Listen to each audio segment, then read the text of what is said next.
So, 2 Sundays ago, we started a series. At kung natatandaan ninyo, nung nakaraang 2 linggo, tinalakay natin yung pagiging kaaway, kaibigan, at kinatawan ni Kristo. Sinabi natin na ang kaaway ay yung mga taong wala pa kay Kristo. Kaaway sila hindi dahil inaway sila ng Diyos. Kaaway sila sapagkat sa pamumuhay nila na wala sa piling ng Diyos, sila ay patuloy na nagre-rebelde. Nag-aaklas laban sa pagkapanginoon ni Kristo. Ang isang tao wala kay Kristo, hindi niya ito nalalaman, pero ang totoo, namumuhay siya in rebellion. He lives in rebellion. At kapag ikaw ay rebelde, ikaw ay kaaway, hindi dahil inaway ka ng Diyos, kundi dahil ayaw mong magpasako sa pagkapanginoon ni Jesus. Pero tinalakay din natin yung ikalawang uri ng tao, kaibigan, kasundo ng Diyos. At sinasabi natin tayo na mga nakakakilala kay Jesus, tumanggap kay Jesus, nagsuko ng buhay kay Jesus, tayo ay tinuturing ngayong mga kaibigan, mga kasundo. Pero sinabi ko rin na ang amon ay hindi lang maging kaibigan. That's the first call. The first call of God is for you to repent. The first call of God is for you to turn from your sins and turn to Jesus. At pag ginawa natin yun, tayo'y nagiging kaibigan. But that's only the first call. The second call is for us to serve Him. And the best way to serve God is to stand up as His representative para tayo maging mga kinatawan. Hindi lang kaaway na naging kaibigan, kundi kaibigan na maging kinatawan. Now, ang isang malaking problema, hindi natin nalalaman madalas kung ano ang dapat na magtulak sa atin para maging kinatawan ni Jesus. Wala tayong motivation. Nothing motivates us to become representatives of Jesus Christ. At ito yung tinalakay ko last week. Just a short review, merong 4 na bagay na dapat magtulak sa atin para tayo maging representative ni Kristo sa lipunang ating ginagalawan. Una, sinabi ko, yung pag-ibig ni Kristo. Kung paano mo naranasan ang pagmamahal ng Diyos, kung paano ka namangha, kanina pa ulit-ulit ating sinabi, amazed. Namangha tayo. Naranasan natin yung pagmamahal ng Diyos. Kung paano mo ito naranasan, gusto mo na yung pagmamahal na yun, hindi lang ikaw ang makaranas.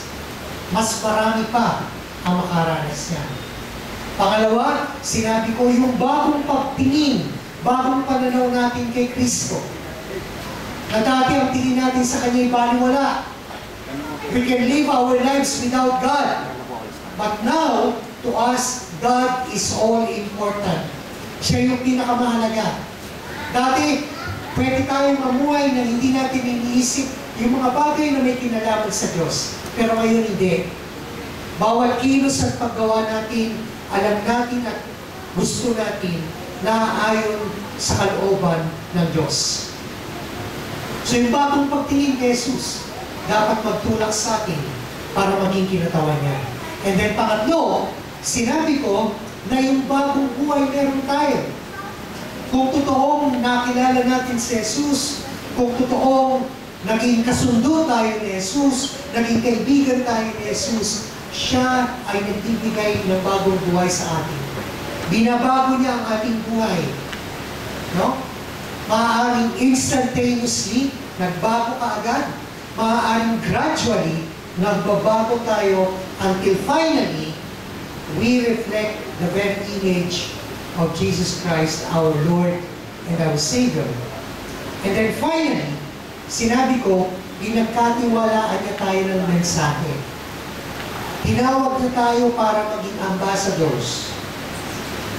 So itong 4 na ito dapat magtulak sa atin, magbunsod sa atin para maging mga kinatawan ni Jesus. So sinabi ko yun yung mga bagay na dapat magtulak.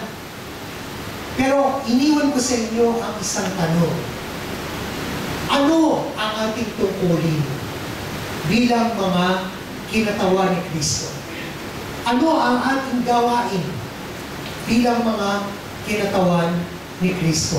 So pinamagatan ko itong ating pag-aaral ngayong umaga, kinatawan, anong tungkulin mo? Kung ikaw ay kinatawan ni Kristo, anong tungkulin mo? Anong dapat mong gawin? Ano ang pwede mong gawin upang mabigyan mo ng buhay, may sa katuparan mo ang pagiging kinatawan ni Kristo? Okay. Nais ko muna, pagtuunan natin ng pansin yung salitang ambassador.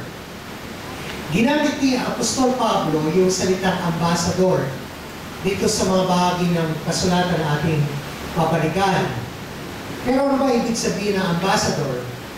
Yung ambassador ay kinuha sa isang salitang Griego, presbeo, na ang ibig sabihin, somebody who is mature in Christ.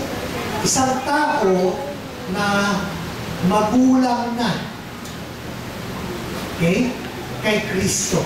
Isang tao na nakaugnay kay Kristo, nakaugat kay Kristo, may lumalagong ugnayan kay Kristo, may tumitibay na pananampalataya kay Kristo. So kapag ikaw pala isang kinatawan, ibig sabihin, dapat ikaw ay meron ng level of maturity in the faith. Now, hindi ko sinasabing, hintayin niyo munang mag-mature kayo bago kayo maging kinatawan ni Jesus. Ang ibig ko lang sabihin, ang isang kinatawan, dapat meron ng antas yung kanyang pananampalataya. Meron ng antas yung pagkakilala niya kay Kristo. Hindi siya nakukontento na siya ay isang sanggol sa pananampalataya, kundi siya ay lumalago, tumitibay, lumalalim sa pagkakilala niya sa Panginoon. Okay. Now, ano ba ang isang ambassador? Ang isang ambassador, kapag kami ng bagong presidente, ayan, halimbawa, nagkaroon tayo ng bagong presidente last year. Ang ginagawa ng isang presidente, tatawagin niya lahat ng mga ambassadors na pinadala ng presidente kanyang pinalitan. Kung natutuwa siya sa performance nitong ambassador na to, maaari niyang ipadala ulit. Pero kung hindi na siya natutuwa at gusto niya na magkaroon ng bagong ambassador, magpapadala siya ng panibago. Now, ano ba ang papel ng ambassador? Ang papel ng isang ambassador ay tiyakin na kinakatawan niya yung presidente na nagpadala sa kanya, kinakatawan niya yung pamahalaan ng presidente yon, kinakatawan niya yung mga gusto na isulong ng presidente ito, kinakatawan niya yung policies ng gobyerno na kanyang pinanggalingan. So kapag ikaw ay isang ambassador, primarily, you represent the one who sent you. Okay? Kinakatawan mo yung nagsugo sa iyo. Yung nagpadala sa iyo. So technically tayo ay mga sugo ng Diyos. Kung tayo kinatawan, tayo ay mga sugo. Okay. Linawin natin ito, ha? Gusto kong maging malinaw, tayo ay mga sinugo ng Diyos. Hindi kayo sinugo ng kung sino. Okay? Hindi kayo sinugo ng tokneneng. Kung sinong sugo, nagsugo yan. Na kung ano-anong klaseng sugo ang tinutukoy. Okay? May natin pag-usapan kung sino yung mga sugo na yan. Basta ang maliwanag, linawin ninyo sa mga sarili ninyo. Kayo'y sinugo ni Kristo. Okay. Ngayon, ang isang sugo, ang isang representative, ang isang ambassador, ang isang kinakawan, tungkulin niya, nagtiyakin, na siya kapag nagsalita doon sa lugar kung saan siya sinugo, kanyang itinapahayag yung gusto ng nagpadala sa kanya doon. So kung ang gusto nitong presidente ay pakikipagkasundo dun sa bansa na pinagpadalan sa iyo bilang ambassador, you have to reflect that. You have to see to it that you represent not only your country, but you represent the one who sent you to that country.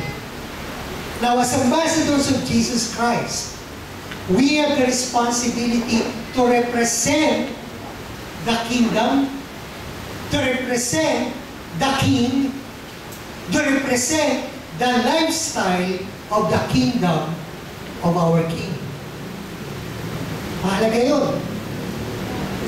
Hindi lang tayo basta taglay ang Panginoon sa ating mga buhay, kundi dapat taglay natin yung pamamahala ng ating hari, yung gusto ng ating hari, yung buhay ng ating hari.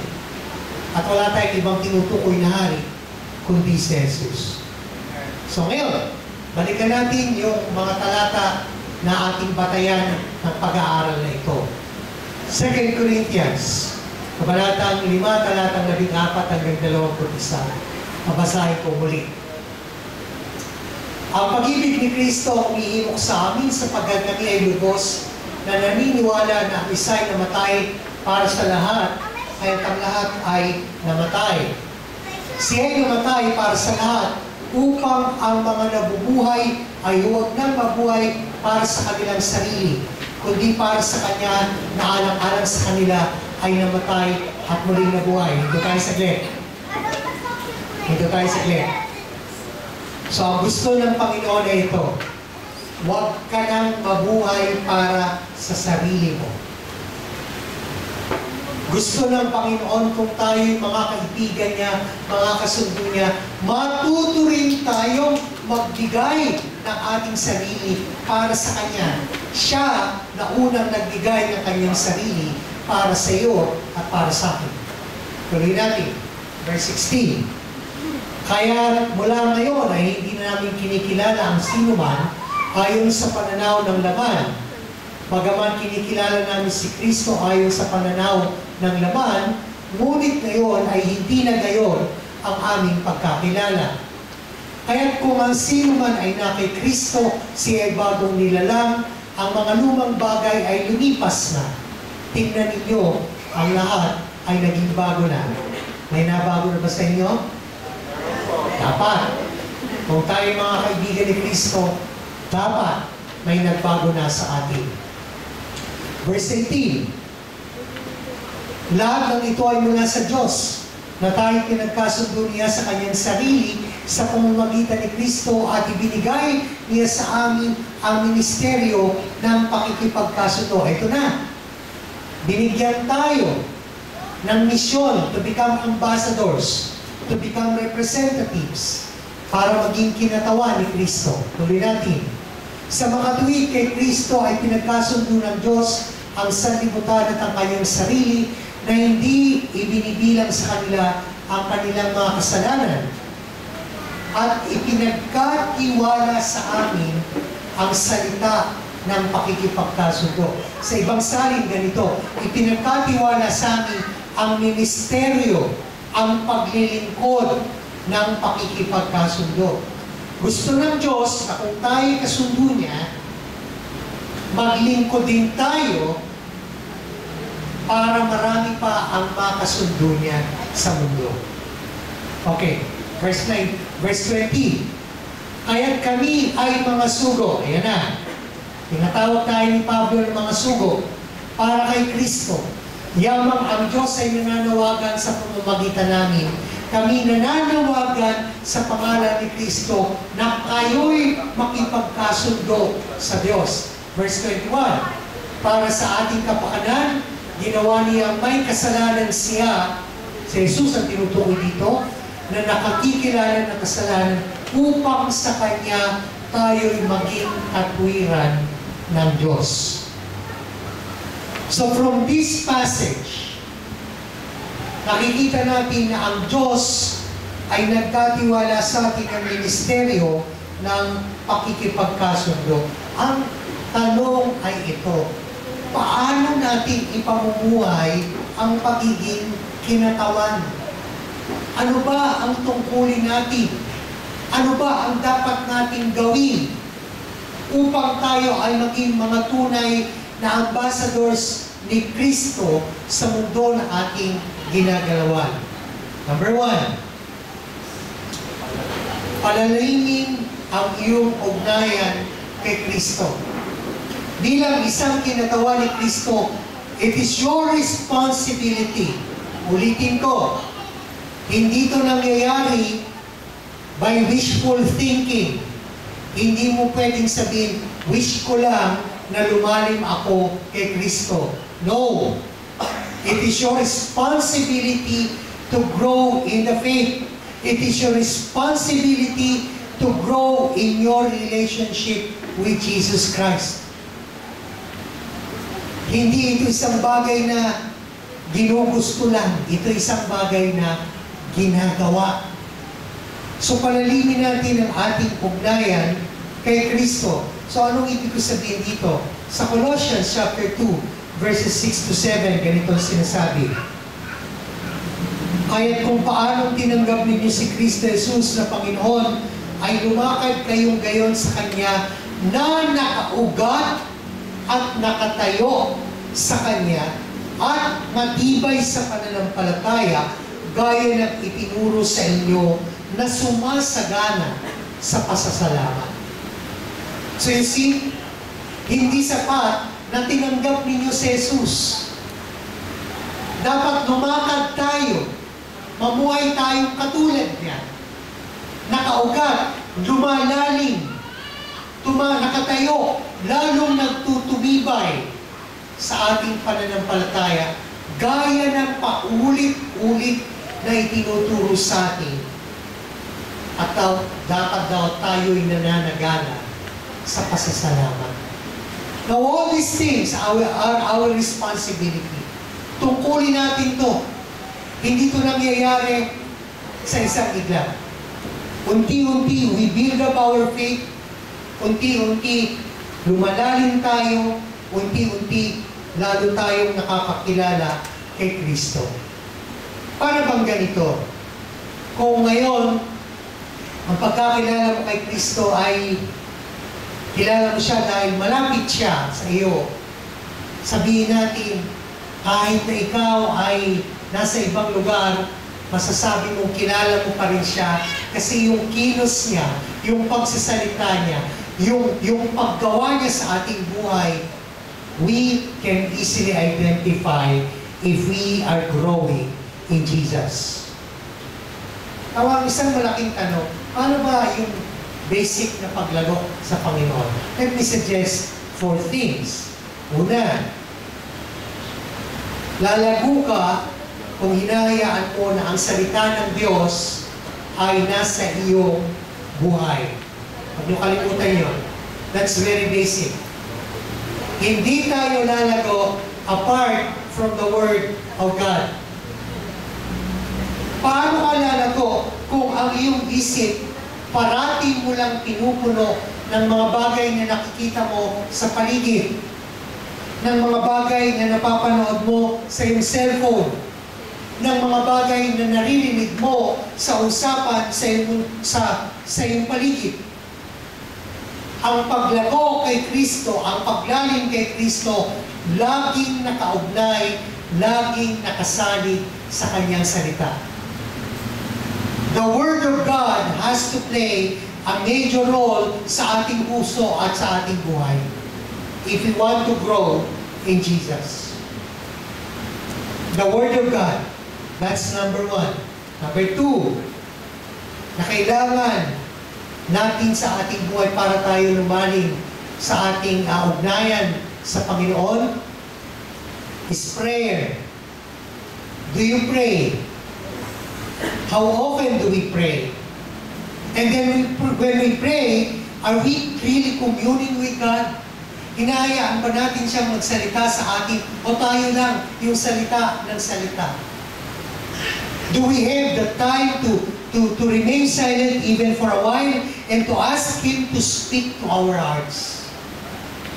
Nananahimik ba tayo kahit saglit sa harapan ng Diyos. At hinihiling ba natin sa Kanya, Panginoon, magsalita ka? Kasi ang prayer is a two-way street. Naalala ko tuloy minsan, merong tumawag sa akin. Akala ko ay basta lang siya magtatanong. So, hinayaan ko siyang magsalita nung umpisa. Pero, sabi ko sa sarili ko, kailangan ko na magsalita. I need to respond to what he's saying. So, sinimula ko magsalita. Ang problema ko, habang ako'y nagsasalita rin siya. Tuloy siya sa pagsasalita. At kung pinapakinggan ko na yung kanya sinasabi, aba, iba na. Sinisermonan niya na ako. Sabi niya, bakit ka ganito? Bakit ka ganon? Bakit ka naniniwala sa ganito? Okay, ito yung actually yung point niya. Ba't ka naniniwala sa Pasko? Sabi ko, Lord, ba't ako naniniwala sa Pasko? And then maya sinabi niya, bakit ka naniniwala sa Good Friday? So nag-iinit na yung ulo ko.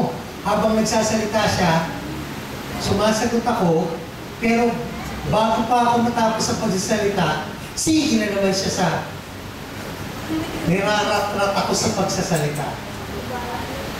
Now, imagine kung nananalangin ka at ikaw lang ang salita ng salita. Imagine ang pakiramdam ng taong kausap mo. See? So when we pray, we actually have to spend some time in silence. We allow God to speak to us sa pamamagitan ng Kanyang salita at sa pamamagitan ng ating panalangin. Hinahayaan natin siyang mangusap sa atin. Okay? So ano ginawa ko dito sa lalaking ito na tumawag sa akin? Na hindi ako hinayaang makapagsalita? Simple. Blinak ko siya. Blocked. All together. Sabi ko, ayaw mo kung hayaang magsalita sa'yo. Blinak ko. We should realize by now na ang pakikipag-usap ay two-way street. Ang panalangin, dapat nating makita, two-way street yan. Okay? So that's the second thing. The third thing.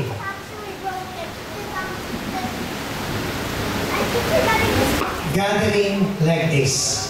Coming together as one body. Yung pagtitipon. Sinabi ng sumulat ng letter to the Hebrews, huwag ninyo ikang kaligtaan ang pagsasama-sama. Okay? Ang pagsasama-sama, ang pagsasamang pagsamba, ang pagsasama upang makipagkapatiran, to fellowship with one another, to build one another up in Jesus. Huwag natin daw itong kaligtaan katulad ng ginagawa ng marami o ng ilan. Sabi na sumulat in his letter to the Hebrews chapter 10 verse 25. Do not forget the assembling together, the coming together, the gathering together as one. So the fellowship, the gathering is supposed to build you up. Itong pagtitipon na ito, tungkulin itong pagtitipon na ito na ikaw ay mapatatag, mapalalim sa iyong pananampalataya. So you can just imagine, ha? Sa loob ng isang linggo, isang araw lang yung usual na binibigay sa atin para tayo magsama-sama. Pagkatapos, lalaktawan pa natin. Sabi ng iba, dami kong labada eh. Nauna pa yung labada kaysa sa kapatiran. Kaya magluluto pa ako ng mga baon ng mga bata sa loob ng isang linggo. Nauna pa ang kaldero at kalan na harapin kaysa sa kapatid sa Panginoon.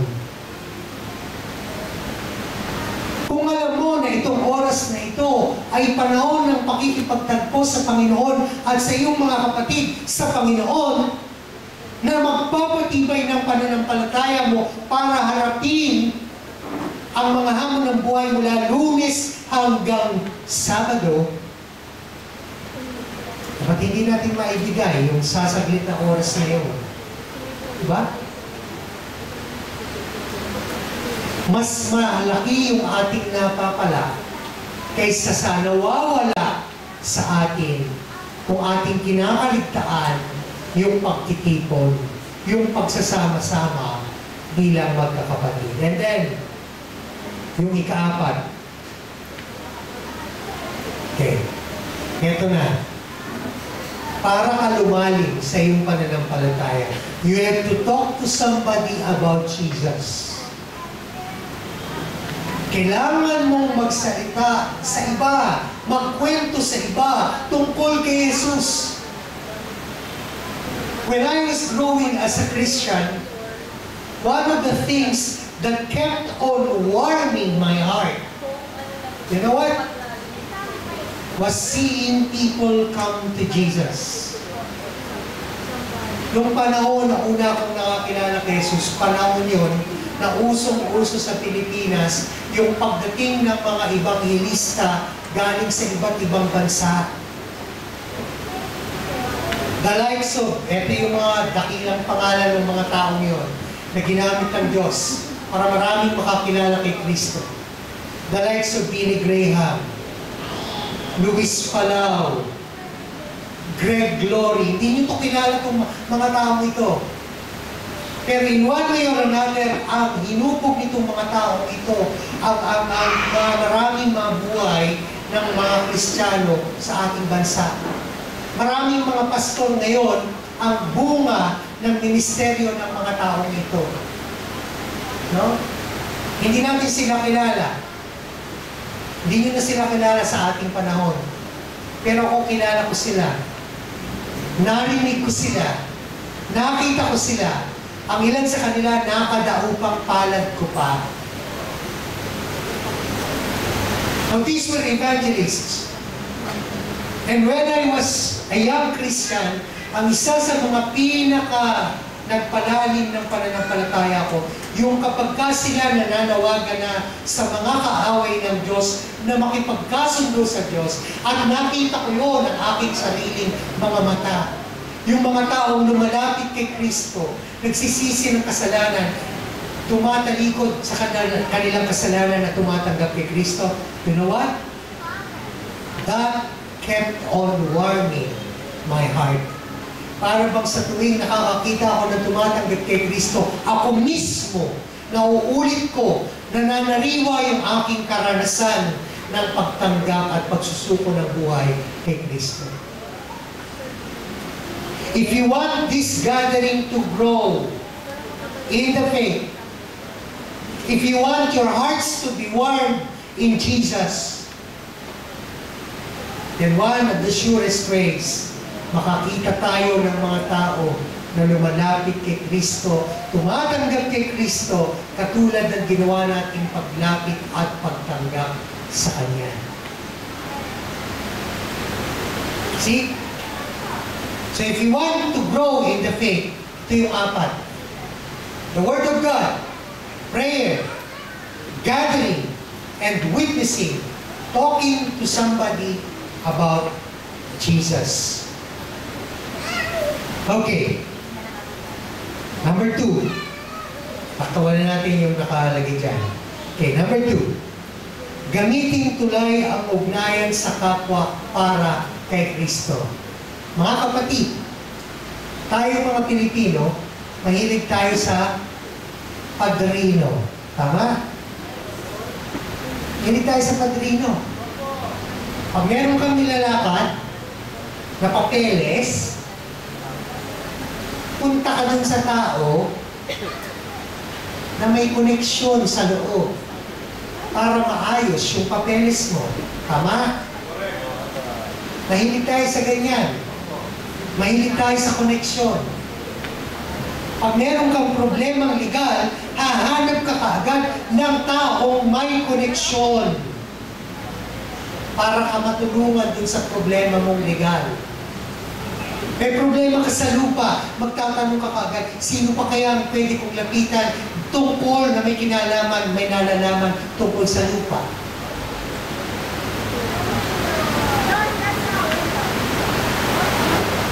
Lagi tayong naghahanap ng padrino. Now, mga kapatid, panahon na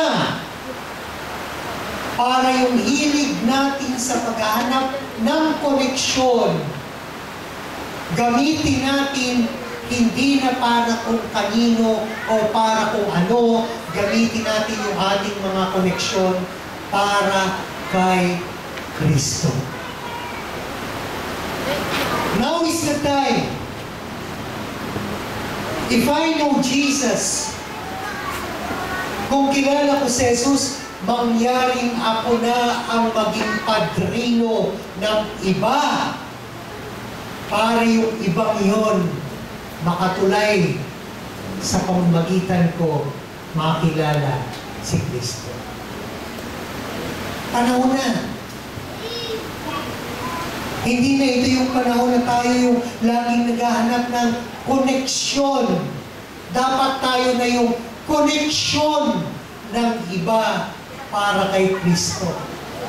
Let us be conduits of Jesus so that others may know Him like we do. Like we know Him. The way we know Him. Okay?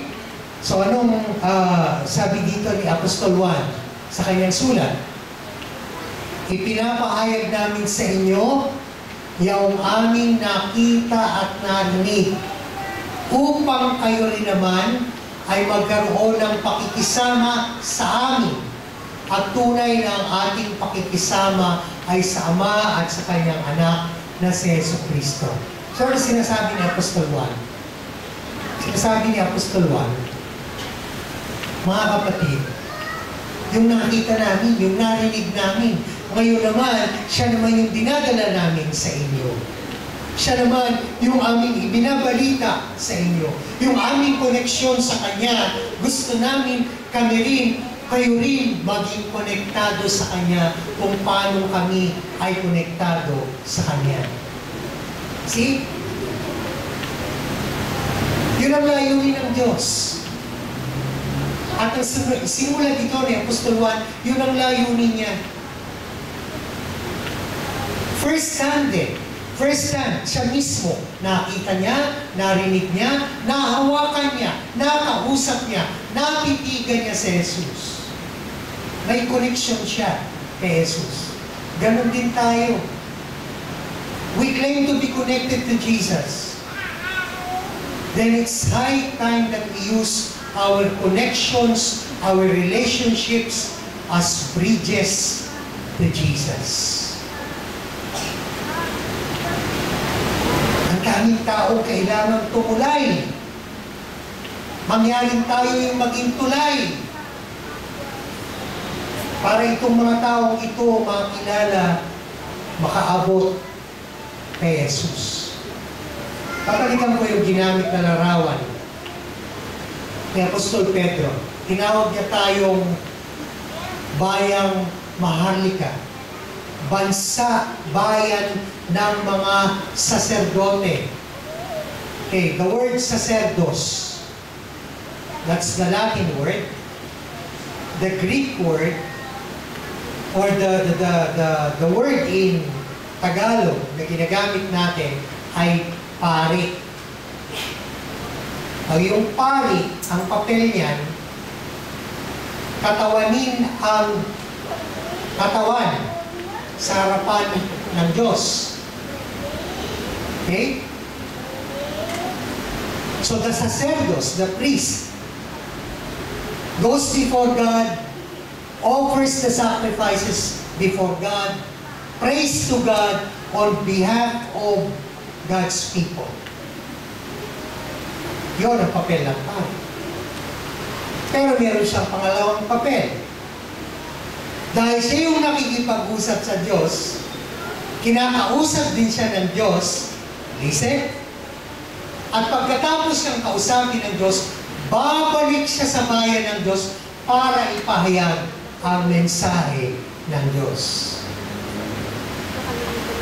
So the sacerdotes, the priest, represents God's people before God.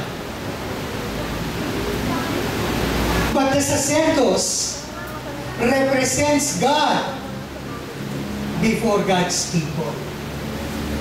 Now, sabi ni Pedro, listen sa sinabi ni Pedro, you are a kingdom of sacerdotes. Tayo daw ay kaharian ng mga saserdote, mga pari. Kinatawan natin ang bayan ng Diyos sa harap ng Diyos. Kinakatawan natin ang Diyos sa harap ng bayan ng Diyos. Baligtaran. Yun ang papel natin. Kinakatawan natin itong mga taong ito sa mundo, sa harapan ng Diyos. Sinasabi natin sa Diyos, Diyos, maawa ka sa kanila. Tapos tayo namang nakarinig mula sa Diyos, pumupunta sa kanila at sinasabi natin sa kanila, makipagkasundo na kayo sa Diyos. Yun ang papel natin. Kaya gamitin natin tulay ang ating mga ugnayan sa kapwa para kay Kristo. Kanina binanggit ko yung mga evangelista, yung mga nagpupunta rito ng araw, mga evangelists.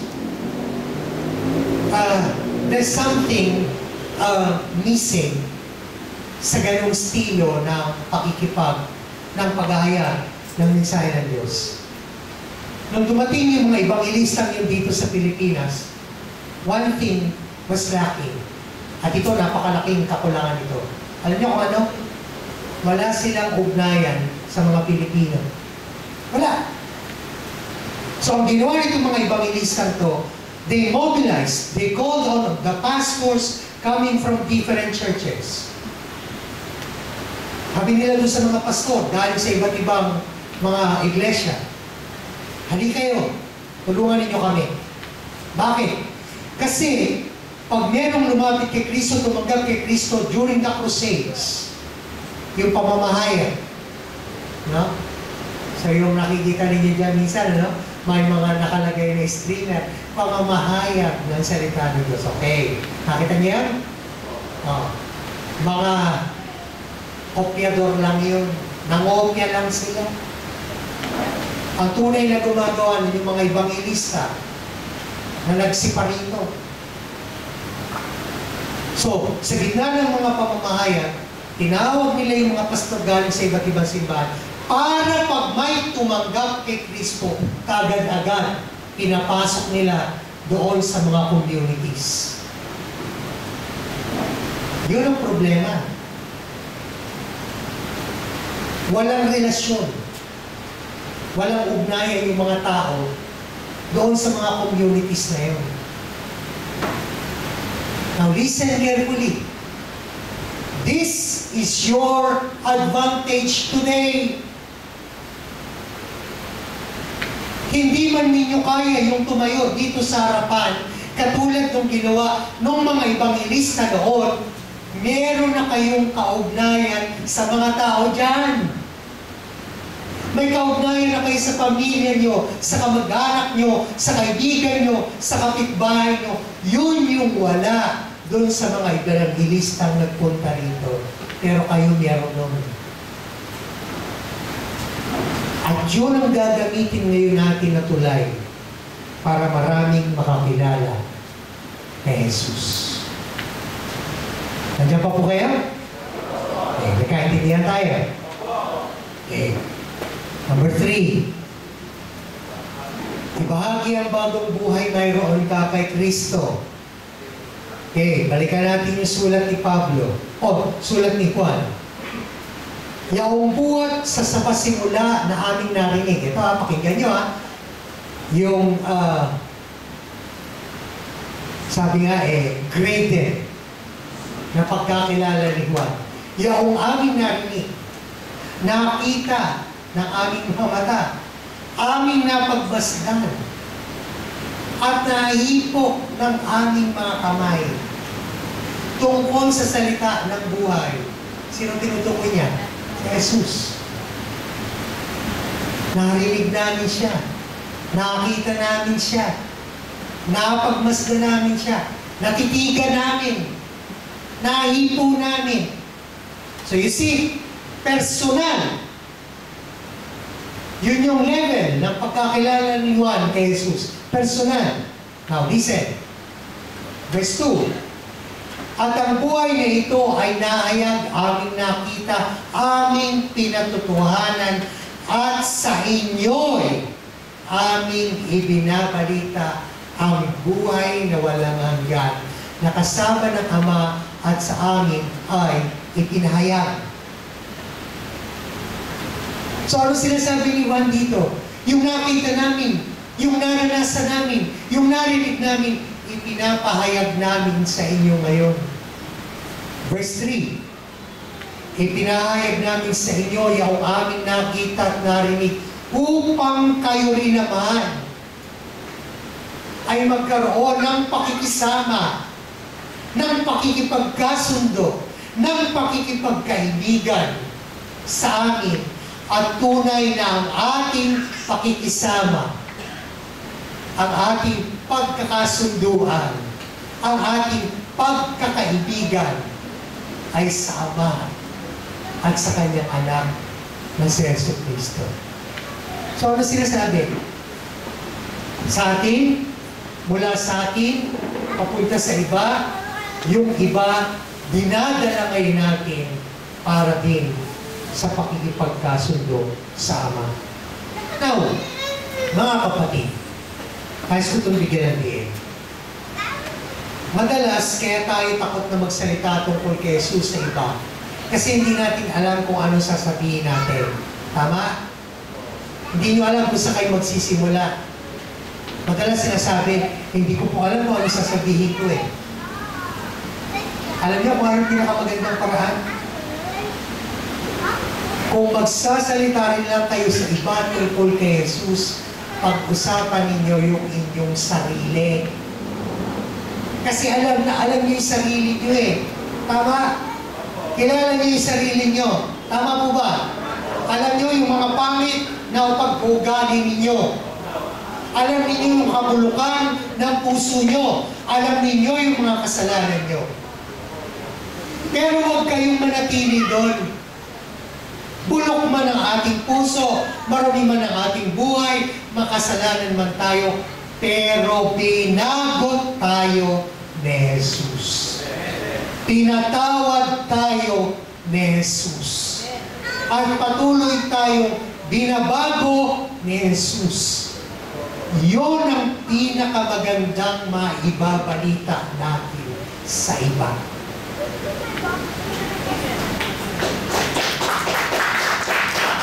Huwag kayong matakot. Ano kung sabihin, ay ganyan ka pala dati. You see? Dati nga eh.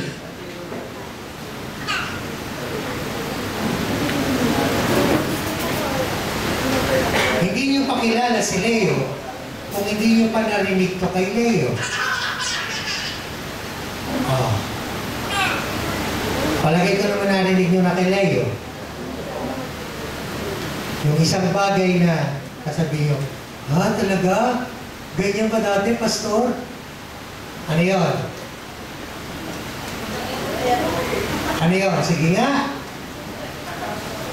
Ano yung isang bagay na maririnig ninyo kay Leo paulit-ulit na ikagugulat ninyo na ganun pala siya dati? Ano?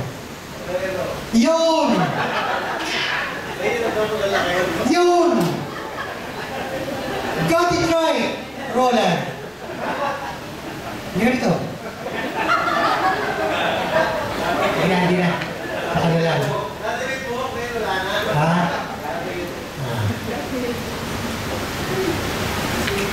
Nagbilang siya ng girlfriend sa kamay.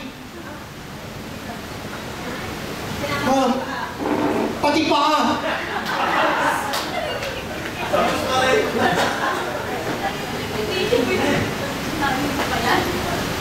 Pero nakita niyo yung buhay niya.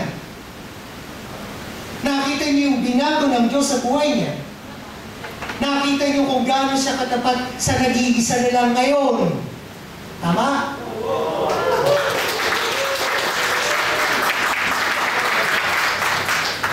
That's the best gospel that he can preach.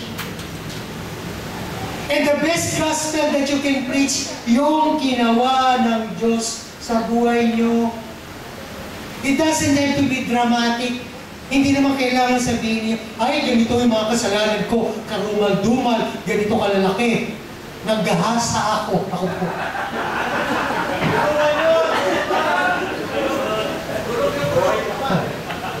Naalala ko yung kaibigan ko, doktor. Sabi niya, binago na rin siya ng Panginoon, pero sabi niya, wag mo akong bibigyan ng black label nung araw. Ano, bakit? Ano meron ng black label? Alam niyo yung black label? Alam. Sabi ko, bakit? Ba't ayaw mo ng black label? Kasi pagka nakain mo ko ng black label, iba ang epekto sa akin. Matanong ka kung epekto sa'yo, nanggagapang ako. Sabi ko, grabe ka do. Sabi ko, ba't ka ganyan? Pero, nakakilala kay Kristo, nagbago ang buhay. So, dalawa yung nangyari. Hindi na siya nahin mo ng black label, hindi na rin siya nagagapang. That's the best gospel that you can preach. Again, hindi kailangan dramatic, hindi kailangan napakalaking kasalanan yung ibahagi mo. Yung masabi mo lang kung ano ang binago ng Diyos sa buhay mo, yun na ang mabuting balita. Alam niyo kung bakit? Alam niyo kung bakit? Hindi nila makukontra yun eh.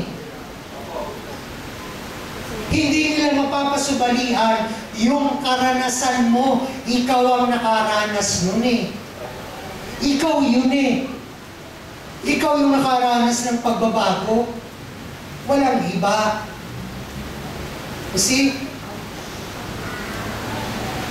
at mas makukonvict ako, at mas makukonbinsi ako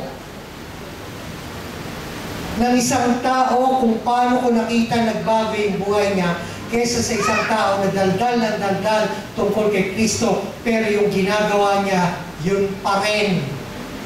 Dati pa rin. Walang nagbago.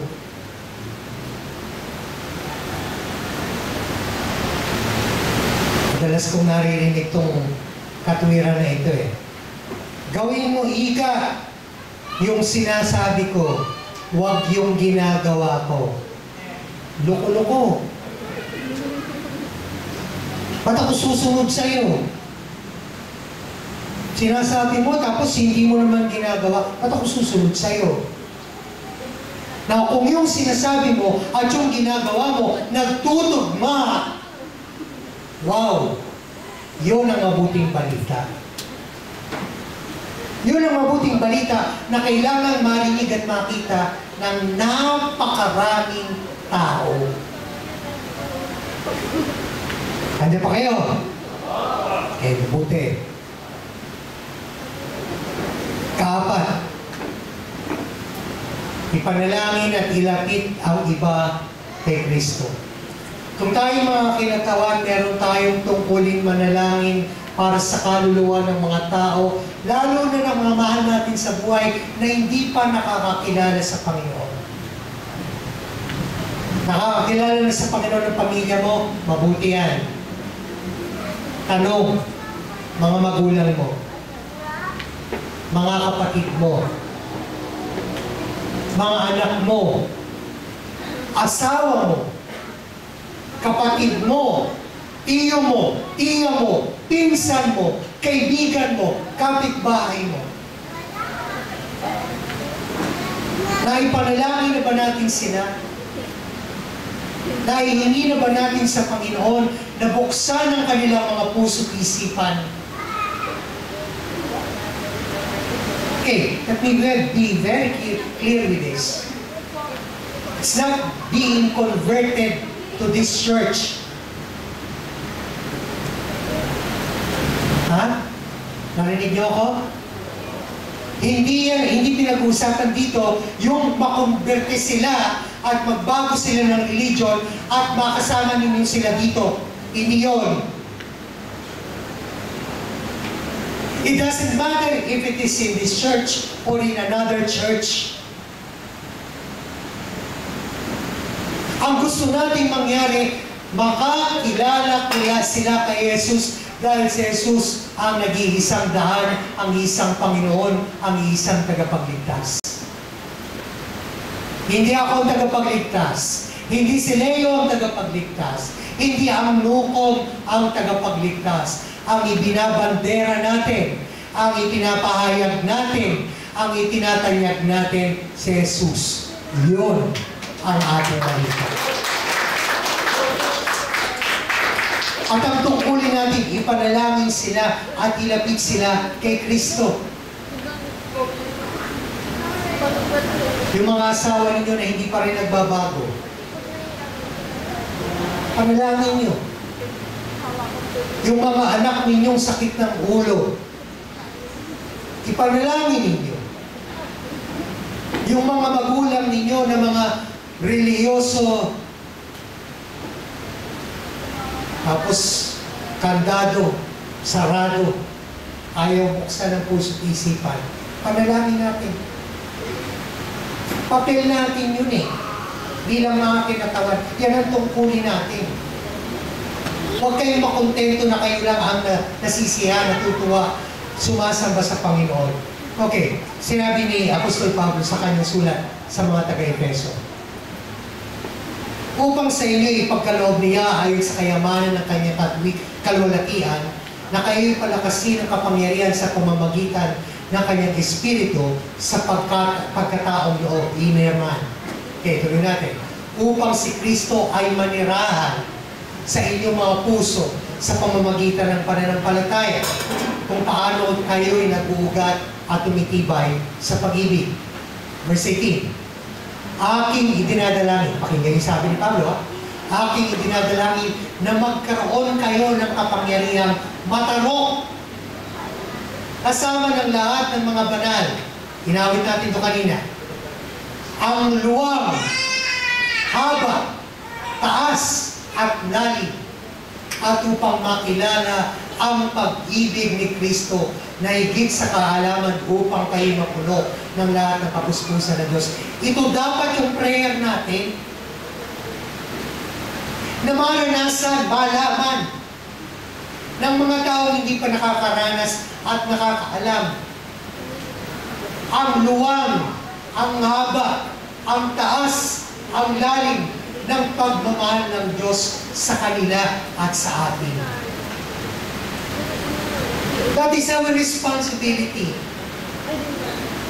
Papel natin yan. Hindi nila mararanasan yan kung tayo ng mga nakaranas na hindi tayo hahayo. See? Okay. Verse, okay, tama na. So yun ang sinasabi ko. Iyakin natin mga kapatid na ipanalangin at ilapit ang iba kay Kristo. Finally, kumayo at ihayag sa iba ang pag-ibig ni Kristo. You know what's the best way to do that? Alam niyo kung anong pinakamagandang paraan para humayo at ihayag sa iba ang pag-ibig ni Kristo? Mahalin niyo yung mga taong ibinigay ng Diyos sa buhay niyo. Yeah. Hindi yan deal. Mahalin niyo yung mga taong dinala ng Diyos sa buhay niyo. When you do, sabi ni Kristo, maliwanag to. Sinabi ni Jesus, they will know that you are my disciples by your love. Malalaman ng mundo na kayo'y mga alagad ko sa pamamagitan ng inyong pagmamahal. Hindi kayo makikilala ng mundo ng mga alagad ko dahil meron kayong kwintas na krus, dahil mukha kayong mabait, dahil maganda kayong magdamit, dahil palasimba kayo, dahil may hawak kayong Bible. No! Jesus said, They will know you are my disciples by your love. It is love that differentiates us. Ang mundo punong-puno ng galit, ng poot. Iba-iba nga lang ang itsura, pero poot pa rin yan, galit pa rin yan. Pero mga Kristiyano, dapat daw nakikitaan tayo ng pagmamahal, ng pag-ibig. So, ano ba yung pag-ibig? Well, pag nakakita ng taong, eto pag nakakita kayo ng taong wala kay Kristo, ano ba ang madalas na naglalaro sa isip natin? Diba? Baka nakakita ka ng basagulero. Ano nga naglalaro sa isip natin? Minsan naglalaro sa isip natin, hindi ko gagawin yan. Diba? Tapos, pag ninakita ka, may nabalitaan ka na gumawa ng kahalayan, sabi mo, sama niya talaga. You know what? Pag nakakakita kayo na may gumagawa ng kasalanan, openly, you know what? Let it be a reminder na ikaw din, ganun ka rin. Ang kaibahan mo, minahal ka ng Diyos, naranasan mo yung pagmamahal ng Diyos, binago ka ng Diyos. Wala kang karapatang humatol. Ang tanging meron ka na karapatan, magmahal. Ibigin sila kung paano inibig sila ng Diyos. Sapagkat gayon na lamang ang pag-ibig ng Diyos sa sanlibutan na Kanyang ibinigay ang Kanyang buktong na anak upang kung sino man ay sumampalataya ay huwag mapahamak kundi magkaroon ng buhay na walang hanggan. They need to feel and experience the love of God. In Matthew chapter 11 verses 28 to 30, si Jesus nag-aanyaya, lumapit kayo sa akin kayo lahat na nalulupaypay at lubang nabibigatan at kayo bibigyan ko ng kapahingahan. Verse 29, pasanin ninyo ang aking pamatok at matuto kayo sa akin sapagkat ako'y maamo at may mapagpakumbabang puso at makakatagpo kayo ng kapahingahan para sa inyong kaluluwa. Verse 30, sapagkat magaling-galing ang aking pamatok at magaan ang aking pasan. Verse 28, balikan natin. Okay, maganda yung isang saling ganito. Magsiparito kayo sa akin kay lahat na nakapapagal at nakabibigat ang lubha sa inyong pasanin at kayo'y aking pagpapahingahin. You know what? Pagod na ang maraming tao. Sa pasan-pasan nila. Pero hindi nila alam kung sinong magbibigay ng kapahingahan. Hindi nila alam kung saan sila makakasumpong ng kapahingahan.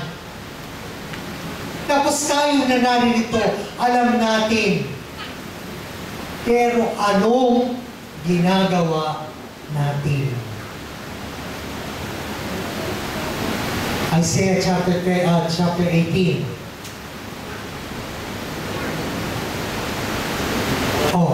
Chapter 1, verse 18. Sabi dito, pumarito kayo ngayon at tayo'y mga tuwiranan sa isa't isa, sabi ng Panginoon. Bagaman ang inyong mga kasalanan ay tulad ng matingkad na pula, ang mga ito'y magiging mapuputi na parang niebe. Bagamat ito'y mapula-mapula, ang mga ito'y magiging parang balahibo ng tupa. Alam nyo, Diyos na nga yung i-invite eh. And God is inviting people to come to Him. Kaya lang, are we extending the invitation to these people? God has already sent forth the invitation. Magsiparito kayo sa akin, kayong napapagal. Magsiparito kayo sa akin, kayong may mapupula, maruruming kasalanan. Lilinisin ko kayo. But are we extending the invitation? Let me end with a story. Pero isang bata na naulila, Nawalan siya ng magulang, nawalan siya ng tirahan, nawalan siya ng makakainan. Itong batang ito naging palaboy. Sa kanyang paglalaboy, nangihingi siya ng limos araw-araw para lang makakain. Matutulog sa bangketa, at araw-araw gano'n na ang buhay niya. Isang araw sa kanyang pamamalimos, meron isang batang maganda ang bihis ang lumapit sa kanya. Ang sabi ng batang maganda ang bihis, "Bakit ka namamalimos? Bakit ka dito sa bangketa natutulog?" Ang sabi ng bata, "Ulila na akong lubos, wala na akong mga magulang, wala na akong natitirahan." Ang sabi nitong batang maganda ang bihis, "Punta ka sa bahay na ito." May binigay siyang address. "Puntaan mo itong bahay na ito. Pagdating mo doon, kumatok ka. Pag may nagbukas sa iyo, sabihin mo doon sa nagbukas, John 3:16. Ang sabi nitong bata, "Anong mangyayari sa akin kung sasabihin ko to? Kung gagawin ko ang pinagagawa mo?" Sabi ng bata maganda ang bihis, "Malalaman mo. Basta sundin mo ang sinabi ko sa iyo. Pagpunta ka doon sa bahay na yun, pagdating mo doon sa bahay, pag pinagbuksan ka na, sabihin mo sa magbubukas sa iyo, John 3:16. Ginawa nitong bata, gusto niya makakain, gusto niya makapagilamos man lang. Nagpunta siya doon sa bahay na sinabi sa kanyang puntahan niya. Pagdating niya doon sa bahay, kumatok siya. At pagbukas ng pintuan, meron isang matanda ng babae ang nagbukas ng pintuan. At pagkabukas ng pintuan, sabi niya doon sa matanda, John 3:16. Pinapasok siya ng matanda. Pagpasok niya doon sa loob ng bahay, sabi sa kanya ng matanda, "Umupo ka muna, saglit lang at may kukunin ako." So umupo yung bata. Pumasok sa silid yung matanda. Paglabas itong matanda, may dala-dala na itong tuwalya at malinis na damit. At sabi nitong matanda dito sa batang kulubi, "Anak, ayun ang banyo, may mainit na tubig. Pumasok ka, maglinis ka, maligo ka." So pumasok yung bata sa banyo, naligo siya. Nagpalit siya ng damit, bagong damit. Tuwa-tuwa yung bata. Paglabas niya ng banyo, sabi sa kanya ng matanda, "Halika anak, punta tayo sa hapag. May mainit na pagkain, kumain ka." Punta siya sa hapag, kumain siya, nabusog siya. At nang siya'y mabusog na at makapagpahinga, ang sabi sa kanya ng matanda, "Halika anak, tuturo ko sa iyo ang iyong silid, kung saan meron kang matutulugan." At dinala siya ng matanda sa isang silid. Pinakita yung kanyang kama, yung kanyang tutulugan. At nung gabing yon, nakatulog ng mahimbing yung bata. Kinabukasan, pagbangon niya, tatanong siya sa kanyang sarili. Dahil lang sa John 3:16, nakapaligo ako, nakakain ako, nakatulog ako. Ito kaya ibig sabihin itong John 3:16 na ito. At paglabas niya ng silid, nakita niya yung matandang babae, sabi niya, "Pwede po ba ako magtanong? Ano po ba ibig sabihin ng John 3:16? At tinawag po siya ng matanda. At ang sabi ng matanda sa kanya, ito ang sinasabi sa John 3:16. Nasa salita ng Diyos. Ngayon na lamang ang pagsinta ng Diyos sa sanlibutan na kanyang ibinigay ang kanyang bugtong na anak upang kung ang sino man sa kanya'y sumampalataya ay huwag magkaroon ng buhay. Huwag mapahamak at magkaroon ng buhay na walang hanggan. At ang sabi ng matanda sa kanya, ngayon na lamang ang pag-ibig ng Diyos sa iyo na kanyang ibinigay ang kanyang bugtong na anak upang kung ikaw ay sasampalataya, ikaw ay huwag mapahamak, kundi ikaw ay magkaroon ng buhay na walang hanggan. At sabi ng bata, gusto ko po yan. Gusto ko po yan para sa aking sarili. At ang oras na yun, inakay ang batang ito ng matanda sa pagtanggap kay Jesus sa pamamagitan ng isang panalangin. At pagkatapos ng panalangin, nasabi ng bata sa kanyang sarili, yun pala ang ibig sabihin ng John 3:16. Ang ibig pala sabihin ng John 3:16, kay Jesus ako'y magiging malinis, katulad ng aking paliligo. Kay Jesus ang aking kaluluwa pala'y mabubusog, katulad ng pagkain na sa akin ay binigay. Kay Jesus meron palang kapahingahan, katulad ng pagtulog na aking naranasan kagabi. Alam niyo mga kapatid, katulad ng batang noon, tayo rin ay mga pulubi. Tayo rin ay mga ulila. Ang kaibahan lang natin, tayo yung mga pulubi, tayo yung mga ulila, na narinig na yung John 3:16, naranasan ng mahugasan, naranasan ng mabusog, naranasan ng makapagpahinga. Panahon na para lumabas tayo, tumanap ng iba ring pulubi na masasabihan natin ng John 3:16. My prayer, panalangin ko sa araw na ito, tatayo tayo at sasabihin natin, tayo man, gusto natin maging kinatawa ni Jesus sa mundo na ating ginagalawan. God bless you.